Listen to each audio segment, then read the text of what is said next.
Hi guys, here in the library. I'm going to read this book. You know, they say don't judge a book by its cover, but sometimes the cover is what attracts you to the book and makes you kind of get interested in, oh, I like the way that book looks, and then you might learn a little bit more about it or just read it based on that, and then turns out you might like it, you might not, but hopefully you do. Well, this is one of those books when I was cleaning out books and organizing the shelves here in our library, and this one came up, and I just really like the cover, so I kind of read the inside a little bit. So it's called Buoy, B-U-O-Y, Buoy. It's those floaty things, you know, out in the water, a buoy. Buoy, Home at Sea, by Bruce Ballin, and illustrated by Raul Colon.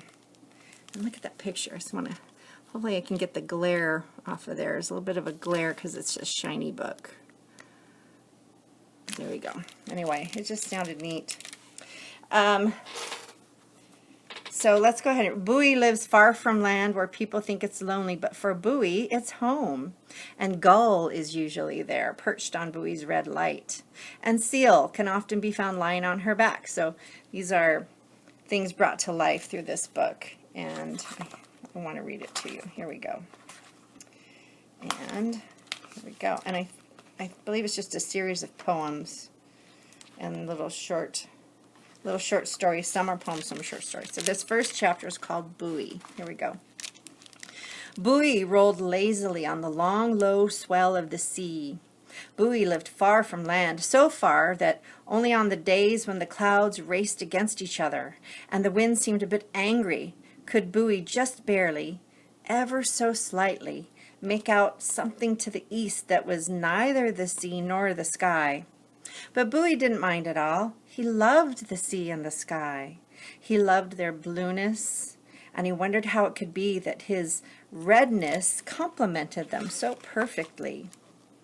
Buoy had a bell. I'm going to show you the picture right there because you can see the bell. This is Buoy. There's his bell. There we go. A little light on top.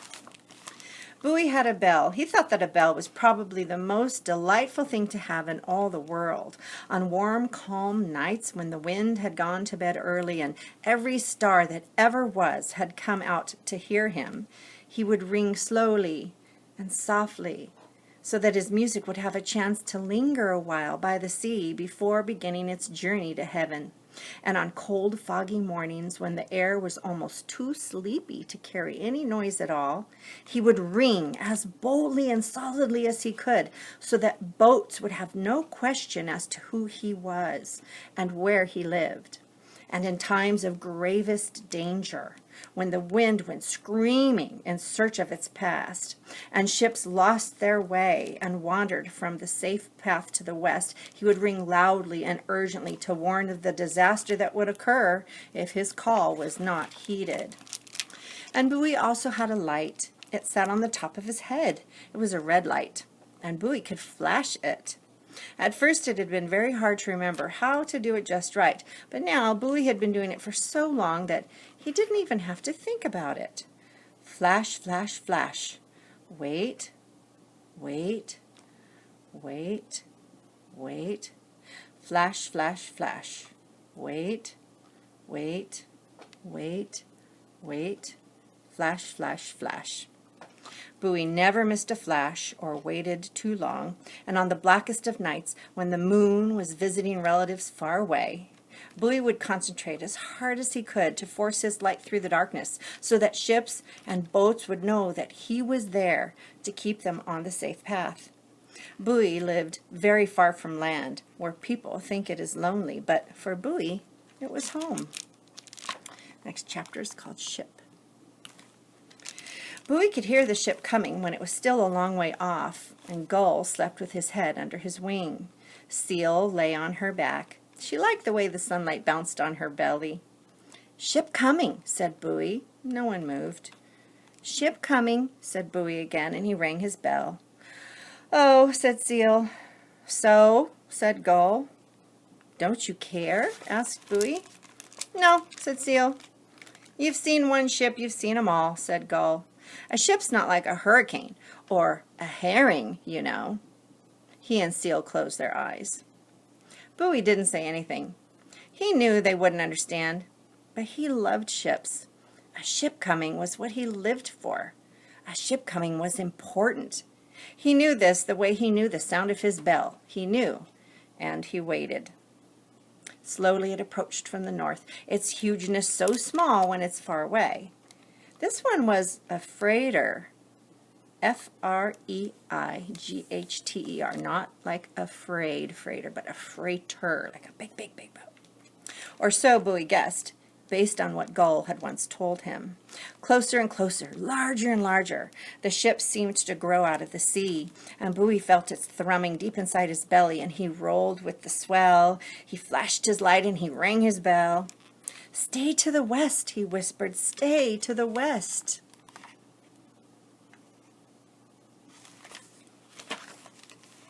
And the ship responded as if it heard. It altered course, leaving Buoy to port, but only by a few hundred feet. Buoy looked up at the massive wall that slid past. He had kept it to the west. He had kept it safe from harm. As the ship passed, its huge wake raced toward Buoy, and he braced himself, and he thought about warning Gull and Seal, but they had said that they didn't want to be disturbed. The wake hit with a splash, and Buoy rocked noisily, throwing Seal into the sea and knocking Gull off his perch. They sputtered and grumbled as they made their way back to their resting spots. "Yeah, thanks for the warning, Buoy," Gull muttered. "My pleasure," answered Buoy, still smiling because, well, he had done his job, and he had done it well. Whale Song. Porpoise was visiting. I know you guys know what a porpoise is. We are the DeMille Dolphins, right? So, porpoise and dolphins. Porpoise was visiting, and she looked toward the horizon. "I hear whales," she said. Porpoise was swimming next to Seal, while Gull, as usual, stood on Buoy's head, leaning into the wind. "Are they close?" asked Buoy, hopefully. "Very," said Porpoise, and everyone listened. "Well, I don't hear anything," said Gull.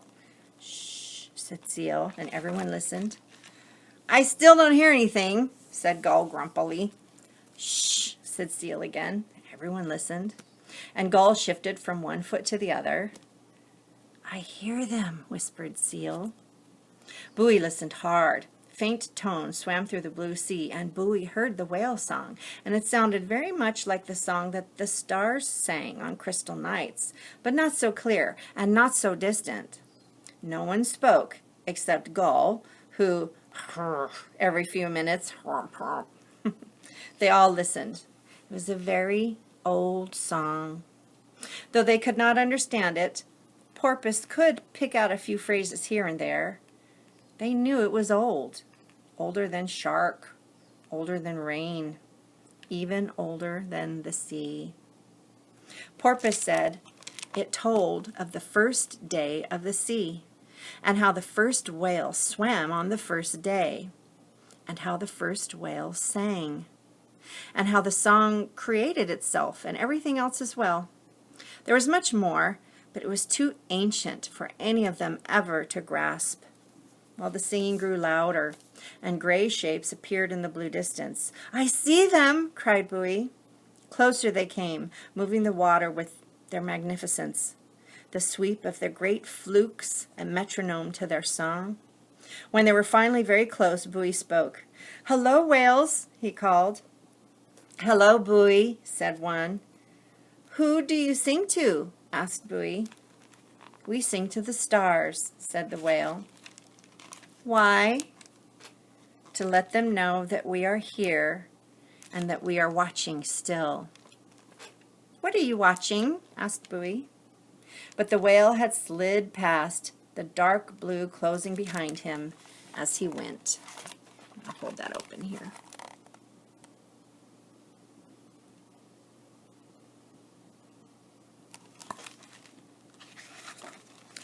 Flowing like the great ocean currents, the whales had little time to stay and talk. And when their shapes had faded into the distance, and the last note of their song had quietly passed by on its long journey, Gull spoke. "Can I talk now?" he said, cranky. "No," said Buoy gently. And they all floated in silence, remembering sailboat. Buoy let the wind rock him gently, and it was the laziest of days. The sun was hot, and it made him sleepy, so sleepy that he didn't notice the small sailboat until it was quite close. There was no swell running. The sea was thinking and couldn't be bothered to make waves today. Only the breeze, which was very quiet so as not to disturb the sea, wrinkled the smooth blueness a bit. The sailboat came slowly, white sails and a deep green hull. It leaned over just a little with the light wind, and several big people sat in the back, and a small person sat in the front. His legs dangled over the edge and occasionally touched the water in a line of white bubbles. He sat leaning with his arms against the lifelines and looked out hard. Buoy thought the small one was looking at him. The boat sailed closer. Buoy was sure the boy was looking right at him. Splashes came from the place where the bow kissed the sea. The boat moved as if it were coasting down a long, gentle hill, and the boy stared at Buoy. And just as the boat passed so close that Buoy could have touched it if he had leaned over a little, well, the small one said gently, "Hello, Buoy." This, so quietly that Buoy wasn't even sure he had heard it. He was amazed. No person had ever spoken to him. They would often wave or bark at seal, and either curse or screech at gull, but they never spoke to Buoy. And by the time Buoy had recovered himself, the boat and the boy had sailed a good way off. Buoy rang his bell twice, then a third time, and he thought he saw the boy turn back and wave.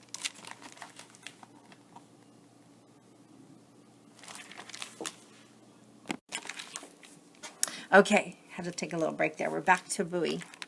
And now we're on Green Flash. Here we go. Sometimes, not always, just sometimes, when the sea was calm and the air was clear and the horizon was so crisp and sharp and straight that seal and gull and Buoy were almost absolutely certain that the world was flat. Sometimes, at sunset, they would wait for the green flash. Seal would sit up eagerly, while gull stood intently atop Buoy. All would stare into the sunset, waiting for the top edge of the great orange ball to disappear below the horizon.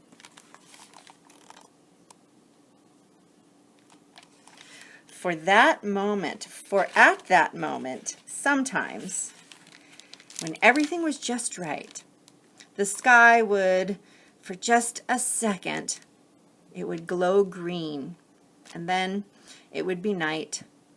Gull said it was a signal from the sun to the stars, telling them that it was time to come out. But Seal said it was when the sun went down too close to the sea, and its yellow flames brushed against the sea's blue waves. Gull said that was ridiculous, and Seal said that it wasn't. Yellow and blue make green, right? That's kind of cute. And occasionally Porpoise would come by and say that they were both wrong, and that she knew what the green flash was, but wasn't going to tell. Buoy thought he might know. He had a hazy idea that there was another buoy, far away, flashing in the night, and sometimes, with the help of the sun, its light shone all the way across the sea, so that Buoy would know he wasn't alone. He never told Gull and Seal about this, but once he told Porpoise, and she said that it wasn't very far from the truth. Buoy asked how far, and where truth was anyway. Was it to the west? The north? Porpoise just smiled and said it didn't really matter. But Buoy thought it did. So whenever the time was right for the green flash, he would flash his own light. He flashed it as brightly as he could, hoping that the other buoy would see, hoping the other buoy would know he wasn't alone either. Shark, shark. Slowly, he swam away, not very often and not very fast, dark in the blue water, and he didn't like to talk, and he never spoke first. "Hello, shark," Buoy would say, and there would, of course, be no answer. "Hello, shark," he would say again, and then he would wait some more as shark circled and circled. But as always, on the second try, no reply. And when he could wait no longer, before I turn the page, I want to show you the picture. And when he could wait no longer, Buoy would clang his bell and shout, "Hello, Shark!" When he finally spoke, Shark's voice was quiet, not cold, but mellow, not mean, very, very patient. "Hello," Shark said. "Hello, Buoy. How is life?" "It's wonderful," answered Buoy. "And how is life for you?" "Hungry," Shark said. "Hungry and long." Seal looked warily over Buoy's edge, down into the water, at Shark circling around and around. "There's no food here, Shark," said Seal. "Maybe you should look somewhere else." "Maybe," said Shark, slowly circling. "Maybe." Seal moved a little farther from the edge. She was not fond of Shark. "You wouldn't hurt Seal, would you, Shark?" asked Buoy. Shark slowed down just a little, and there was a long pause. "I am as I was made," he said at last. And then he was silent again. What does that mean? Think about that. He says, "You wouldn't hurt Seal, would you?" Because we know what sharks like to eat, right? Seals and little animals. "You wouldn't hurt Seal, would you, Shark?" asked Buoy. And Shark says, "I am as I was made," which means sharks do what they do. And one of the things they do is eat seals, right? I think that's what he's trying to say. Then he was silent again, and Buoy thought about this. He wasn't quite sure what it meant. Seal, however, was, and she moved farther from the edge and closer to Buoy's bell.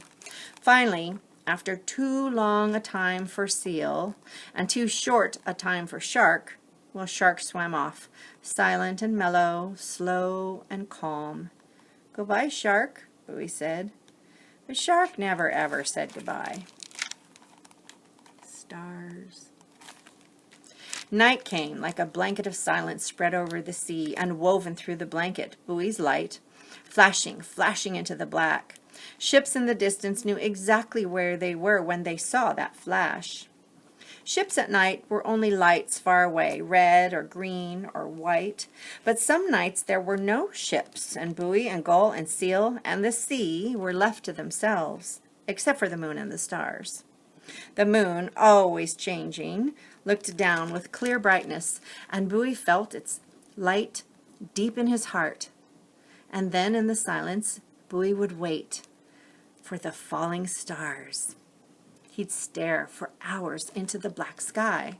Sometimes there would only be one or two, or on the unhappy nights, none.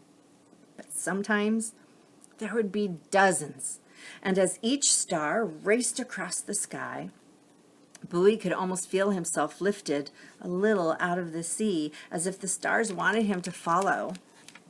"Where do they land?" asked Buoy. "They don't land," said Gull. "They miss the earth and they just keep going forever." "No, they don't," said Seal. "They fall on the other edge of the sea. They make the water warm over there, so warm that fish have to jump into the air to cool off." "That's ridiculous," said Gull. "Fish wouldn't do that, even if the water was warm." "What makes you so sure?" asked Seal. "You've never been there." "Well, neither have you.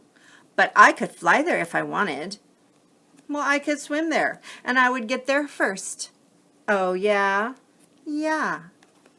Back and forth they went, until Seal was barking and Gull was screeching, and neither was listening to what the other one was saying at all. Clang, clang, clang. Buoy rang his bell as loudly as he could, and startled, Gull and Seal stopped their bickering and looked at Buoy. "Could we just watch the stars for a while?" he said. Quietly, he added. And so they did.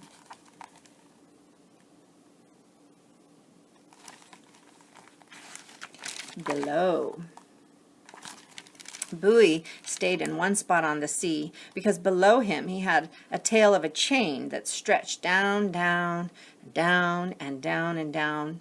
And Seal could not swim that far down. nor could Porpoise, and Shark didn't even respond when Buoy asked him to try. But Buoy knew that his chain went all the way to the floor of the sea, and though he couldn't quite explain how he did it, he could sometimes follow the chain all the way down. This usually happened when he was drifting off for a nap. On hot days, with the waves rolling him gently and no ships in sight, he would sometimes begin to feel drowsy, and then back and forth he would rock, and as he sank into sleep, his spirit would settle slowly beneath the waves, and there he would see. He would see the seagrass hanging below him, swaying back and forth, as if forever beckoning to the schools of tiny fish that swam past. The sunlight creating a sparkling roof of illuminated waves above. Then down the chain to where the water grew cold and much larger fish swam by and Shark ate them. There was no yellow here, there was no orange, no red. And then down the chain to where the light became dim, and green could not dive this deep, only very dark blue. And then down the chain to where there was no color at all, but strange creatures lived here, creatures that glowed in the darkness.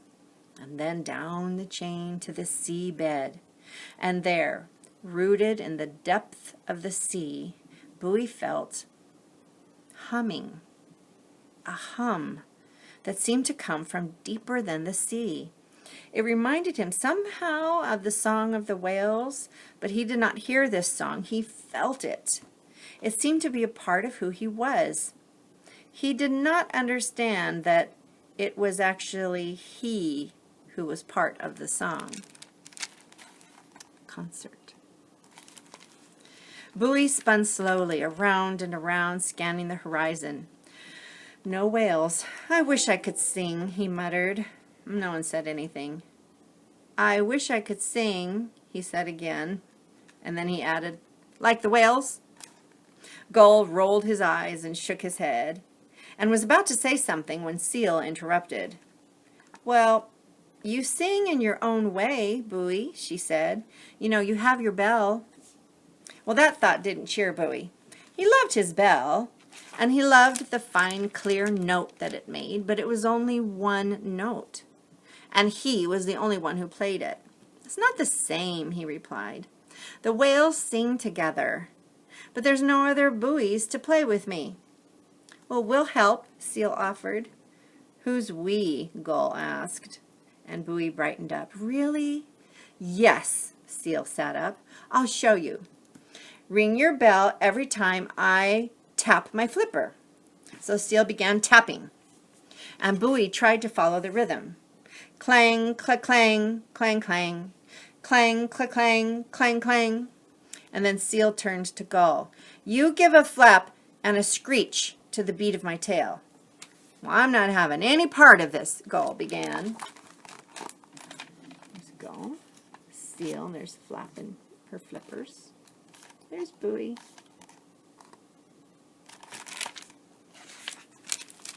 Start now, Seal said with a severe look. Flap, screech, flap, screech, flap, screech, flap, screech. Seal continued tapping and began adding a few barks of her own, and they practiced all afternoon, and at first their song sounded awful. But slowly they improved. Buoy learned to keep the rhythm all by himself. Seal produced different notes by drumming on various parts of Buoy's body.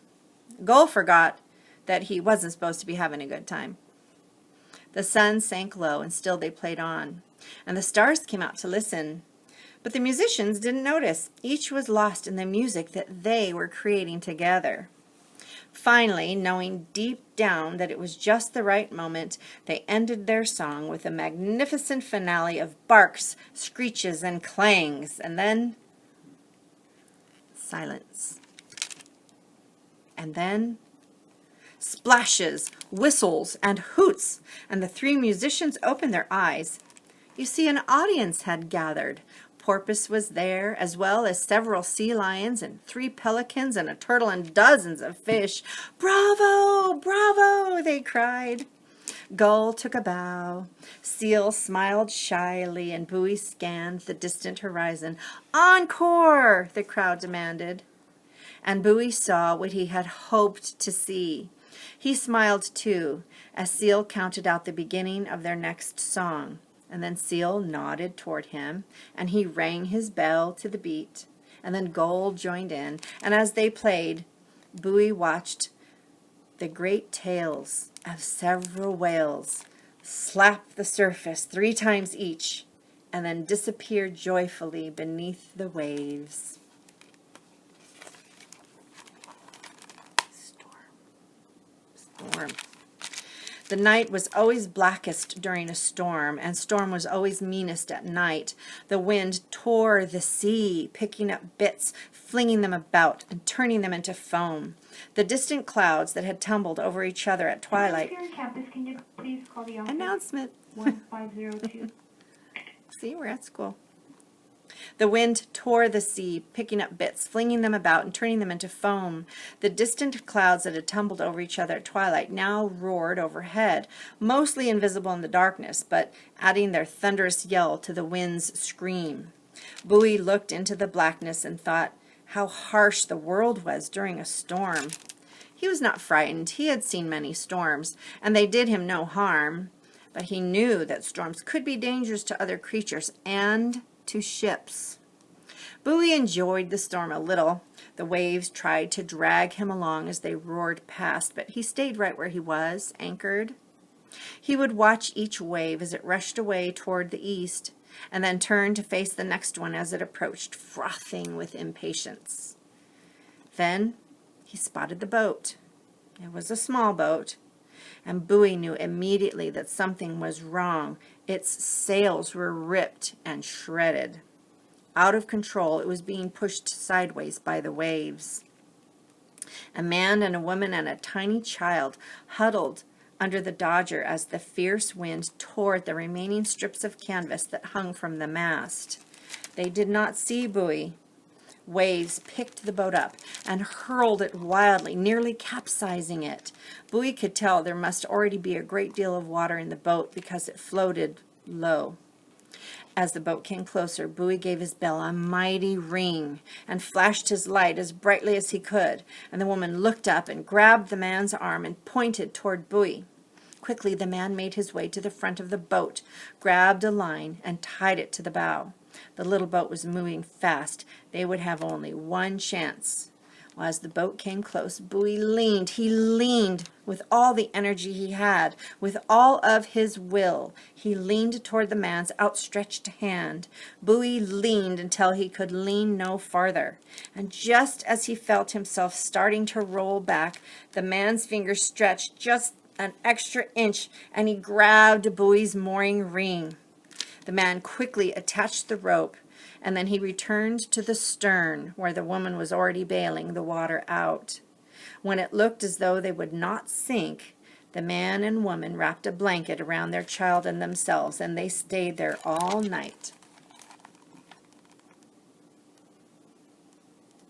They stayed there all night, huddled on the floor of the boat, shivering against the cold wind. Meanwhile, Buoy kept a watchful eye on them and tried as best he could to block the iciest of the storm's blast and the worst of the storm's waves. Well, in the morning, the storm had blown itself away, and Buoy and the little boat bobbed on the sea, which was still slightly upset from the night's terror. The man, the woman, and the child unfolded themselves from their embrace, and they looked around, amazed that this sunny spot was the same one that had been so frightening only a few hours before. Throughout the morning, the man and the woman worked on the boat's outboard motor. The child helped by finding some misplaced tools, picking up some lost screws. Gull, thinking the family might be hungry, dropped a small fish into the boat. And although they laughed, they didn't eat it, and instead they threw it over the side. Seal swam about, playing peekaboo with the little one. After many, many hours, with a groan and then a sputter, well, the motor came to life. The woman took the helm, and the man went to the bow, and he carefully untied the line that had secured them through the long night, and as he gently pushed the boat away, he whispered, "Thank you, thank you, travelers." An egg carton, broken in half, floated by. It had been in the sea for a very long time. Buoy could tell because it was worn and tired-looking, and green grass hung from its bottom, delicately dancing in the currents. "Hello, Buoy," small voices came up from the carton. "Hello." Buoy looked down. "Oh, hello, crabs," he said. "What are you doing?" "To see the world." Let me fix that. Hang on. "Hello, crabs," he said. "Where are you going?" "To see the world, Buoy. We're taking our ship and we're going to see the world." Their ship. I love it. "Wonderful," replied Buoy. "Do you know how to get there? Do you know which way to go?" "Oh, no, no, no, no," cried the tiny crabs as they scurried over and under each other. "But do you?" "I don't," said Gull. "Nor I," said Seal. "Well, perhaps it's across the sea," Buoy suggested. "The sea?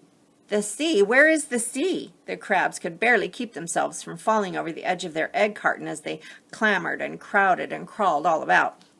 Seal looked at Gull, and Gull just rolled his eyes and then flew away, groaning to himself. And Buoy thought for a moment. "Keep going," he said. "I think you're heading in exactly the right direction." So the crabs scrambled to the front of their fragile ship, and they peered over the edge, out across the never-ending blue. "Ooh," they whispered. Their egg carton bobbed along, and Seal smiled. Gull circled overhead, keeping an eye out for shark. Buoy rang his bell gently and watched the travelers sail off in search of the world. Voices, small and eager, floated back across the wind. "Goodbye, Seal. Goodbye, Gull. Goodbye, Buoy." "Goodbye, crabs," they all replied, "and good luck."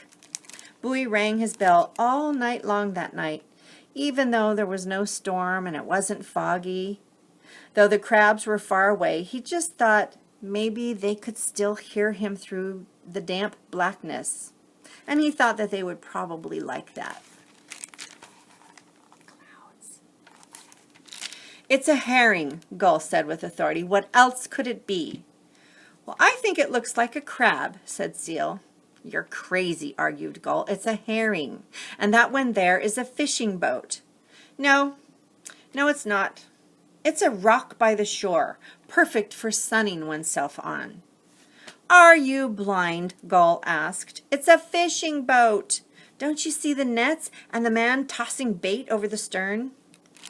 "No, it's a sunning rock," Seal insisted.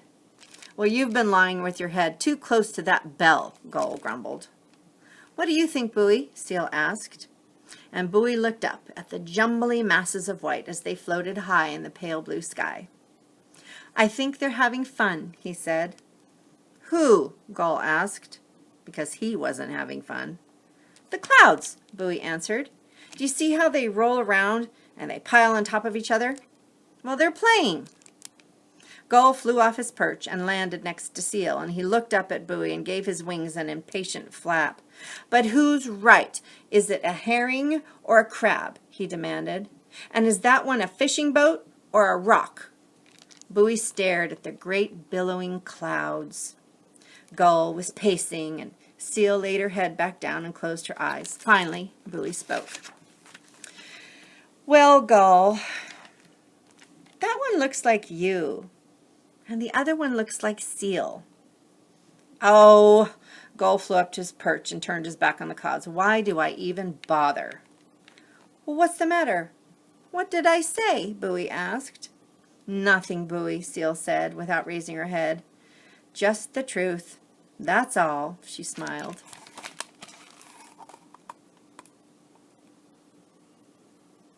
See if you see what they see.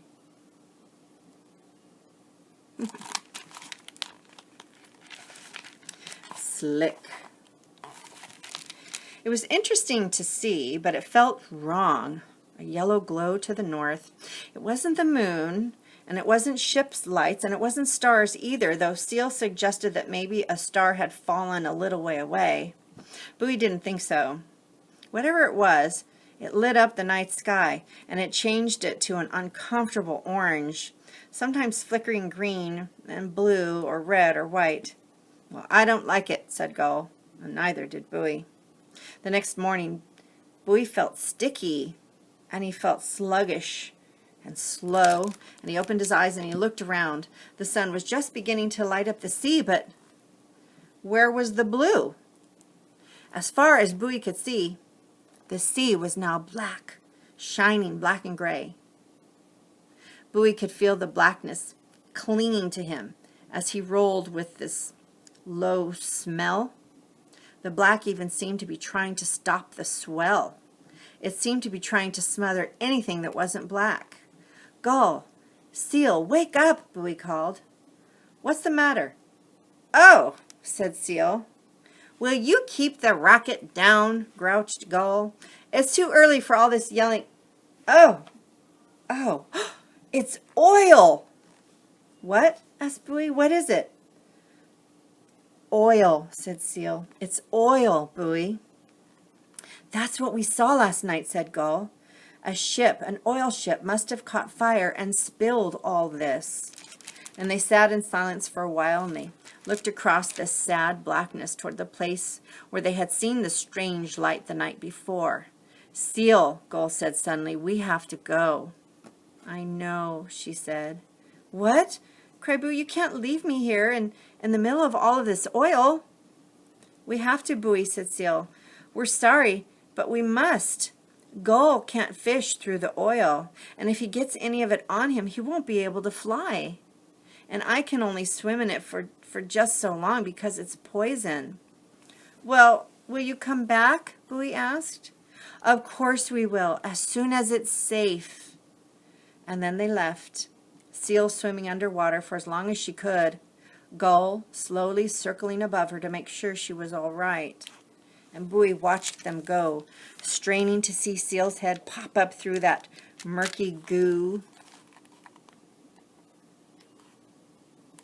And he shuddered to think of the blackness actually touching his friend. When he could see them no longer, he turned and looked around. He noticed a thin wisp of smoke rising in the north, and he was very sad. And he felt sorry for himself because he was alone now. He felt sorry for Gull and Seal because they had to leave their home.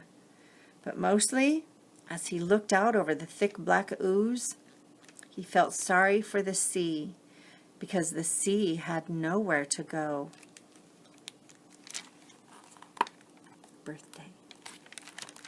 Many days passed. Seal and Gull finally returned, as did the blue of the sea. Buoy awoke one morning to feel something tugging on him.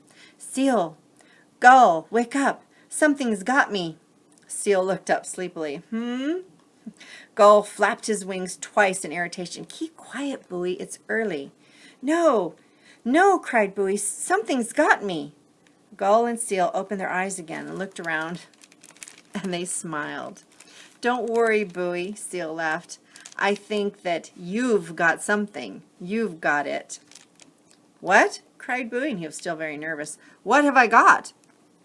So Gull grabbed the something, and he pulled it away from Buoy's light, where it had tangled itself during the night, and he flew down next to Seal with the thing flying from his beak.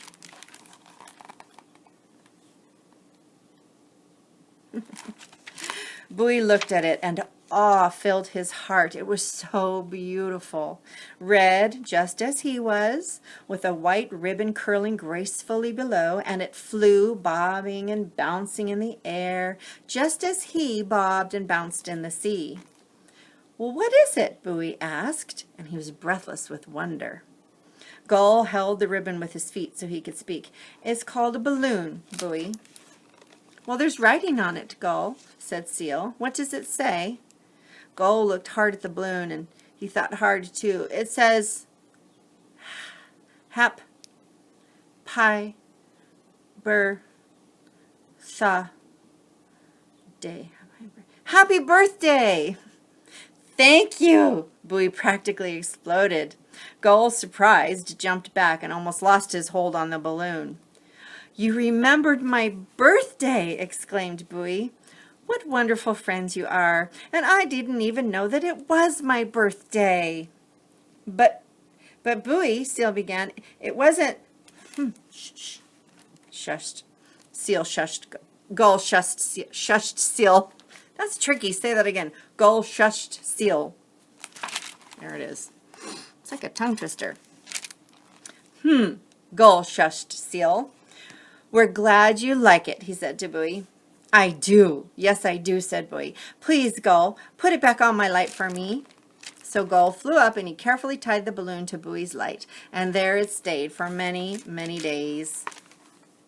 New paint. Well, men came in a big boat, and they pulled Buoy up out of the water with a crane. Gull flew off, complaining with his loud screeches. No one took notice, and Seal just floated a little bit away, wondering what was going on. And the men looked at Buoy very carefully, and they looked at his light and at his bell, and they scraped off the long sea grass that hung from the bottom, and they rubbed him with rough brushes wherever he was rusty, and they replaced one of the wires that ran to his light, and then they painted him red.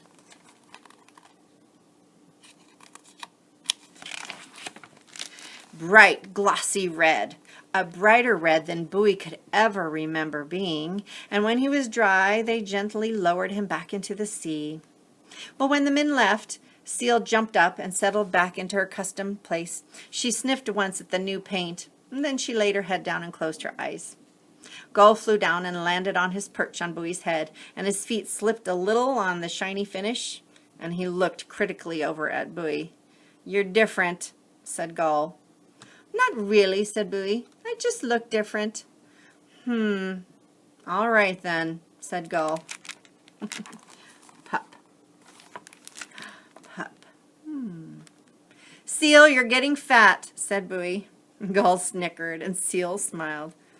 I'm not getting fat, said Seal. Well, you're getting plump then, Buoy said, and he was trying to be polite. You're getting a little bit plump. Gull just chuckled, and Seal smiled again. That's not what I meant, she said. Well, what did you mean? Asked Buoy, and he was a little irritated at Gull's laughter. But Gull just couldn't stand it any longer. She's not fat, Bell Brain. She's pregnant. Pregnant? Wow, said Buoy. You mean you're going to have a pup? Yes, said Seal, and she smiled. Many days passed. Then one morning, Seal swam away toward the east. And then more days passed, and more. Far too many for Buoy. He was lonely without Seal. Gull would fly east every so often and bring back reports. Any day now. It'll be soon. Maybe tomorrow, you can count on it. I can feel it in my feathers. Oh, tomorrow for sure. Yep, tomorrow's the day, as sure as there are fish in the sea. And then finally he returned with, It's a girl. More days passed, and Buoy just couldn't stand it. When are they coming, he cried, and he would beg Gull to fly east and check on them just one more time. And at last Seal came back. With her, she had her newborn pup, short, round, and big eyes, and wondering. Daughter, Seal said, this is Buoy. Hello, Buoy. Hello. It's nice to meet you, said Buoy. Well, yes, it is, said the pup. And then she looked at him closely. And who are you? She asked. I'm Buoy, Buoy answered. What's a buoy? Asked the pup. Well, said Buoy, I'm someone for you to climb on for rest. I will protect you from shark. I'm someone to talk to and to look at the moon with. I'm here all the time. And I'll tell you about ships and how I keep them safe with my light. I'll tell you about the green flash and the whale's song. And we can watch falling stars together and talk to porpoise. And I'll ring my bell for you. And I'll rock you to sleep every night. The pup looked up at Seal, wondering what Buoy was even talking about. Seal jumped up onto Buoy. He's one of the family, she said, and this is our home. Buoy beamed. He looked at the new pup splashing at his side. There's a picture there.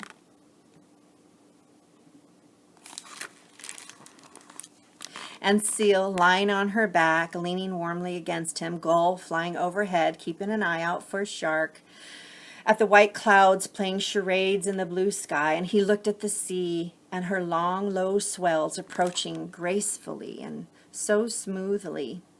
It was a constant greeting that he knew so well. The sea in which he lived, in which they all lived. Yes, he thought, this is home.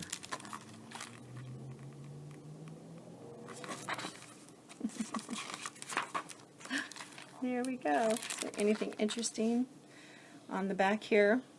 Well, about the author, this is interesting. Now, the person who wrote this book, do you think this is probably a person who maybe lives by the ocean or knows a little bit about the ocean? So you write about what you know. So this author, he's a sailor and a scuba diver, and it says he met Buoy one night while he was boating near Point Furman in California with his Uncle Paul. So that's kind of cute. He actually met a buoy. Maybe it's the buoy in the book, it sounds like.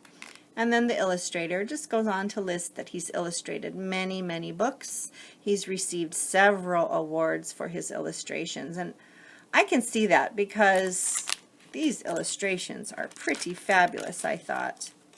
Well, I loved this book. I hope you did too.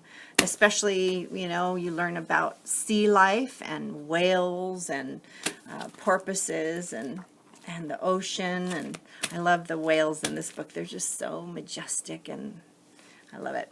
So this book is a library book. So when you guys come back to school, you can check it out for yourselves and read it. Maybe read it at home and share it with your family. So, well, that's it for now. All right, guys, on to the next one. Bye for now.